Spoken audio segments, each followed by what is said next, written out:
everyone, welcome back to my channel. Today we are going to be doing a new type of video on my channel, and this is something I'm really a big fan of, and that is soap making. And I wanted to start making videos sharing my process of how I create my soaps, how I design them, all of that, and promote them a little bit more. But today is the first video of my 4-part series of all of my Halloween soaps that I have created. And the soap that we're making today is based off of the Haunted Mansion. It's definitely one of my most favorite Disney World attractions. When I think of Halloween, that's just such a first thing that comes to my mind, and I actually designed the soap last year for last Halloween season. I only made a limited amount of soaps from that one. I think I did about 5 bars. This time I am recreating that design. I am putting a tiny bit of a change on it, and I made more bars this time. So without further ado, let's get started and I will show you how I made this bar of soap. Okay, so we are starting off with making our soap. Right here I have my lye water with sodium lactate already mixed into it, and I have my base oils here. So I'm going to start off by mixing my lye water into my oils. Okay, so I'm going to take my stick blender and we're going to blend this till emulsion. I want to keep this very light trace.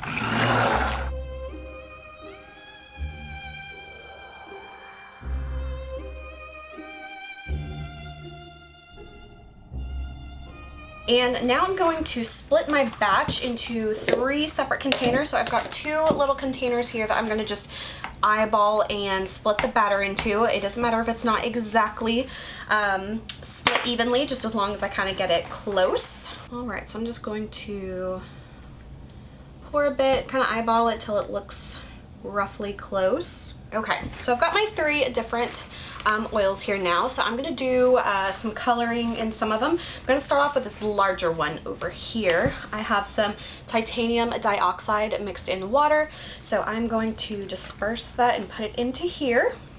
Okay, so now I'm going to mix this. So the color I'm using for this one, I actually have a mix of 2 different colors. So the first one here is called Tropical Teal. This one is from Nurture Soap. So I did about a 50-50 with this, and this next color is called Hydrated Chromium, and this one is from TKB Trading. So I kind of mix these 2 to kind of get like a tealish blue-green. So I'm just going to pour this in to this one. And I'm working from lightest to darkest, so I don't have to clean my stick blender in between. So I'm just going to get all of this oil out in here. Okay, and I'm going to mix this together. This one's going to look a little bit more yellowy green at first because of the batch oils are a little bit more yellow tinted. Okay, and the last one here, we are using a black oxide. This one is from TKB Trading, and I have already mixed that one in the batch oils as well, so I'm just going to pour that one in and scrape all of this out. And this one I can kind of just mix up by hand real quick. It's super easy. The black is very potent, so I don't gotta worry about mixing that one up too much. Okay, next we're gonna use a fragrance oil. This one is from Nature's Garden. This one's called Black Magic. I love this one. It smells great. This one smells really good. It's very good, like kind of a masculine meets feminine. It's kind of a little powdery. It's a really nice fragrance. So pour that into all of those. And I wanna quickly incorporate this with my spatula just so it's not sitting there in the soap oil. Okay, so now I have my mold here. I'm going to be using, this one's a little bit stained on the wood, but don't worry about that. This is one of the very typical soap molds you can find on Amazon, Etsy, all kinds of places. Really cheap. It does about 10 1-inch bars or so. So this is what I'm going to be using today. Okay, so I'm going to start off with the black color, and I'm going to pour a good portion of that in here. I'm going to save just a little bit because I don't want to use it all at once. And I'm going to kind of do just a kind of like a drop swirl, but I'm going to do a little bit of a hanger swirl as well. So I've got this green blue color I'm going to add in here. Do a little bit of that. Okay, I'm going to do a few passes of this, kind of going up and down. And I'm just going to keep alternating with all of the colors now. Just kind of going back and forth and mixing that. Gonna get like a really cool kind of swirl pattern. This is actually the first time I have ever recreated a soap design that I've made before. This is my first time doing that, and this one is a recreation of the Haunted Mansion soap that I did last Halloween, and I just love how that one turned out. That was one I kind of didn't really do much of like a whole lot of like pre-planning. Like I obviously had an idea of what I wanted it to look like, but I didn't know how it was going to turn out. And I actually really really love how that one turned out, and I was just kind of like exploring and trying something new. I wasn't really good at doing any kind of like drop swirls. I'm still not great at it. I'm still trying to kind of learn and figure out like what's the right consistency, how do I get the right kind of shape of swirls that I like. So I'm still very much learning when it comes to getting swirls to work the way I want them to look. Okay, and I'm running out of my black here now. I probably could have mixed a little bit more of the black than the white, but that's all right. So I'm just gonna kind of take that last little bit and scrape all of that out into here. One thing I find with swirls, it's really important to get a good consistency, which I'm still learning. I'm still trying to figure out what is the right consistency for a good kind of pour where you can like really see all the colors individually and not have them too modeled together. It's a really fine balancing act that I haven't quite been able to master just yet. Definitely think I ended up with a lot more white than I was wanting this one to look like, but that's okay. I think I might do a hanger swirl. This is actually just some floral wire that I cut to fit my mold. So I'm just gonna take this and kind of do a little bit of swirling in here. That's another thing, is trying to like figure out how much is too much. So I'm just gonna kind of go with that. I don't want to over swirl it.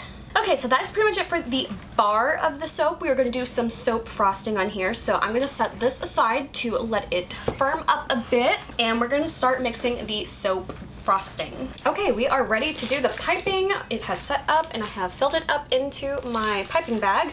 Almost had a slight emergency. I almost spilled the piping, but we are going to pipe this.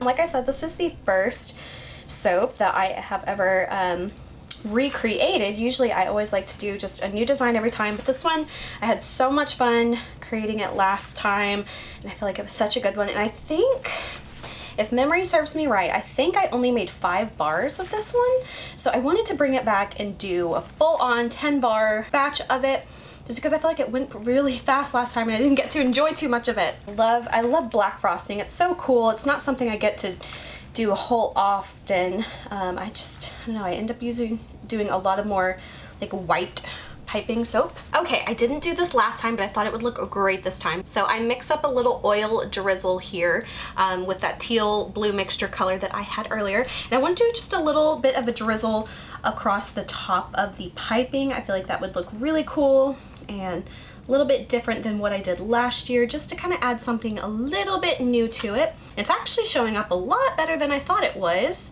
I didn't know if it was going to be too dark at first, if it was going to show up, but this is perfect. This is just the amount of contrast I want. I don't want it like crazy bright, but this is perfect. And next we are going to do a little bit of glitter on the top, which is so much fun. So I'm going to move this over here to the side, and I have a little coffee filter. This is just kind of the easiest way for me to do this and not make a total mess. Okay, so I have a cosmetic grade silver holographic sparkle here. This is something I did do on the last time I made this, and I don't do glitter a whole lot on my soaps, but it's just so pretty, and honestly it really does make it look a little bit more magical. So we're gonna do it today. So I just have a little makeup brush here, and I just kind of like to tap it on like this and just kind of carefully tap the brush. I feel like I can get a little bit more control with where the glitter is going rather than just like dumping it all over the place. So I'm just gonna do a little bit of this and layer it until I get all the glitter on there and have it how I want it to look. I really hope you can see. I can't see too well from the viewfinder if you can see the glitter on here or not, so I hope it is showing up. Okay, just going wild on that last little bit of glitter, covering all of that. Okay, and finally, the last thing we're gonna do is the embeds. So these are the same embeds I created last year. These are just some little round gumball embeds, and they are this like turquoisey, bluish, clearish white, and it's supposed to represent the crystal ball of Madame Leota. So I am going to top each of the soaps with one of these. This is definitely one of my favorite soaps to create. It's just so pretty, so magical. I love how it looks, and it's just one of those ones I feel like I kind of want to make this like every single year. It smells great. It's a different kind of scent. It's definitely good for like people who don't really want something super girly or anything like that. It's a great scent. It works really well with the soap recipe that I use, and it smells great. It's definitely a really fun soap design to kind of get into the Halloween spirit, because Halloween is one of my favorite holidays of all time. So I'm usually like ready for Halloween, like, I don't know, beginning of August. Okay, so this is how these soap bars turned out. I'm gonna let this sit for a couple days. Typically, especially in the summertime, whenever it's really hot and humid where I live, I have to let these set for probably like, I don't know, at the very least about 2 days or so, sometimes longer. Usually in the winter time I can unmold these a lot quicker because the humidity is not as bad, but I'm gonna let these set for a couple days and come back and share with you guys what the bars look like as I cut them. Okay, it is a few days later. I have unmolded this. I let it set for about 4 days or so, but it is solid enough I can cut it easily. This is definitely one of my favorite parts of soap making, is cutting it and seeing what the soaps look like, so that's what we're gonna do now. Okay, so this is my soap cutter. This is actually a cheese cutter from Amazon. Had to get pretty thrifty with it because I didn't want to shell out for one of those giant multi-bar cutters. One day I will get one of those, but right now it's not very cost effective for me. With the amount of soap I produce, it's definitely not worth it. So this one I actually modified. I added a little wood block here to brace the soap against, because that was the #1 issue I had with using this as it was. The soap would kind of slide around and I couldn't get like a super clean cut, so I just nailed that on there, and I made little markings for how far to move the bar of soap. So overall I think this is a pretty good option if you're wanting to have a soap cutter without breaking the bank. Let's get started. So I usually like to cut my soaps on the side. It just kind of makes it easier for me to line it up. So first things first, I'm gonna move this just a bit. I like to cut off a little bit off the end, so I'm just gonna do a really thin cut here, and this is so exciting. So you can see this is what the first cut looks like. Definitely some really cool swirl patterns on here, so I just can't wait to see what the rest of these look like. So I'm just gonna line this up and I'm gonna cut this one and see what it looks like. Oh wow, this one is really cool. So this is the first soap here. I love it because with swirls, all the soaps can look just a tiny bit different. Even the back here looks so much different compared to the front. So I'm gonna set these off to the side and we're gonna keep cutting these, and I'll probably just speed it up and show you some of the bars.